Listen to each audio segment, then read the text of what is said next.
And just as soon as we hit the main highway, one of the guys with the radio got on the radio and called back to the tower and told them to close the main gate.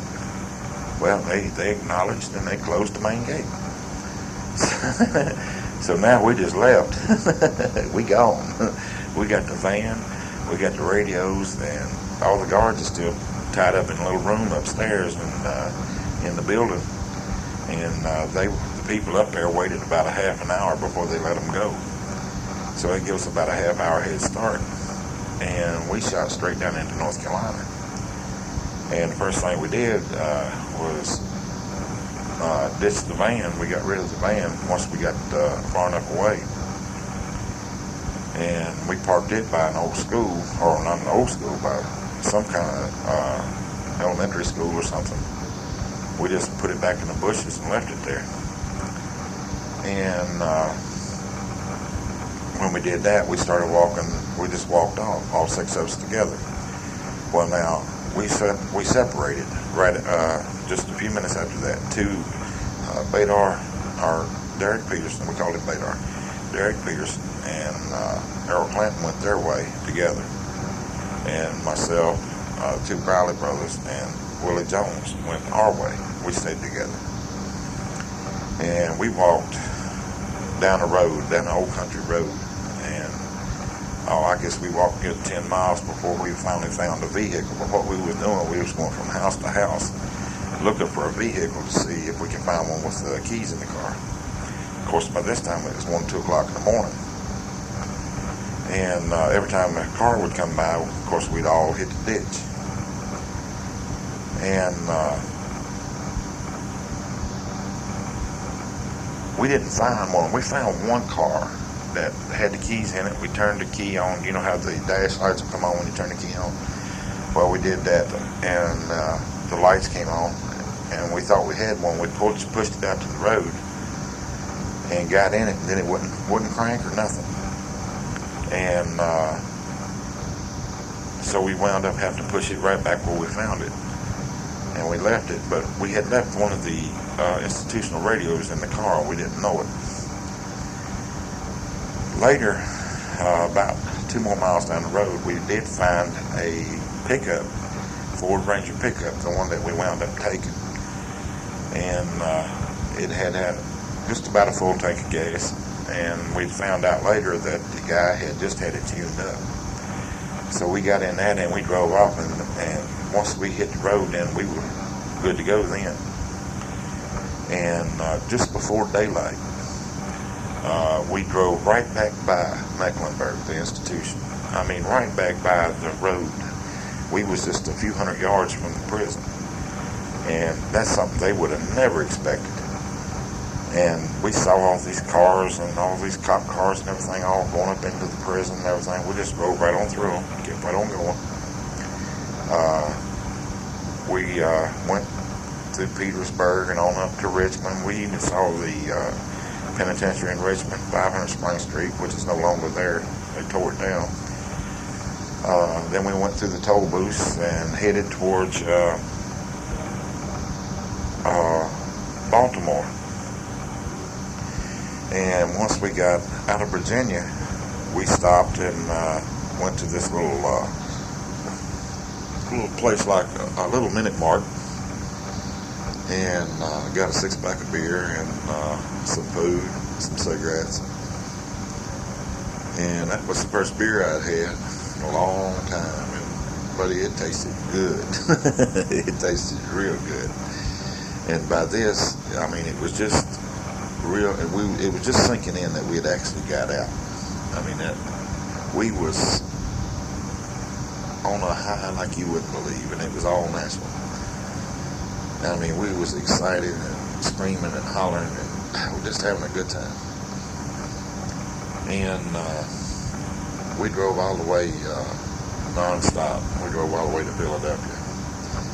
And at Philly, we let the Briley's off.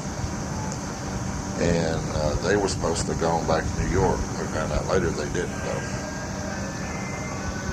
And Willie Jones and myself, we took and got in the truck and kept on going. And I was going to try to go to Canada. And Willie, he didn't have anywhere to go. He was just left out there, so I told him he could come along with me if he wanted to. He could hang along. So he did. And we went up through, and we was listening to the radio. Of course, we was listening all about the escape and how they was sighting us everywhere. They had one poor guy out in California. They'd already knew about the truck and everything, but they didn't think we was that far away. But evidently this one guy out in Arizona, not California, but Arizona, they had stopped him. He looked like me, and they had him arrested and everything. They found out later that wasn't me. And when we got right outside of, I'm getting ahead of myself again. We got into New Jersey. I had to get back on the New Jersey Turnpike, and I just kept, there was a little loop where you had to get on, and I just kept getting on the wrong road. And we didn't have much money. We had just enough for a couple tanks of gas, and that was about it. And that truck we was in, boy, that thing burned up some gas. It seemed like it would take almost a gallon of gas just to start the thing. Actually, it didn't take that much. But anyway, I was trying to get back onto the New Jersey Turnpike, and I kept getting on the wrong road. And I happened to be passing this little store, and there was two New Jersey State Troopers sitting out in front of the store in their car. And I seen a guy was stopped there and talking to him, and I don't know, I guess he was asking directions or something. But anyway, I said, well, hey, that's a pretty good idea. So just as bold as you please, I stopped the truck, and when I did, Willie Jones, who was with me, he liked to slid down into the floorboard. I said, just be calm, and act like you belong here. And I've learned a long time ago, you've got to, if you act like you're scared, they're going to see it. And if you let them see it, they're going to know something wrong. So I walked up to the car just pretty as you please and asked them directions and how to get back on the turnpike. And they told me. And I thanked them and went on about my way. And sure enough, they gave me the right directions. And I got on the turnpike, and when I did, I headed towards Massachusetts. I got right outside of New York on Interstate 95. And there was this woman. I came across the hill, and I almost hit her. It was just about dusk dark. And this lady had stopped in the middle of a 4-lane interstate. And there was tractor and trailers and everything else on there. And her car had just completely died. The battery was dead and everything. She didn't have any lights on the car. And it was getting ready. It was dark. It was getting dark. It was dusk dark already. And nobody would stop and help that woman. I mean, absolutely nobody. So I stopped behind her. I pulled right up behind her. And in fact, I almost hit her. And I pulled up behind her, and she hollered at me, and she said, will you please help me?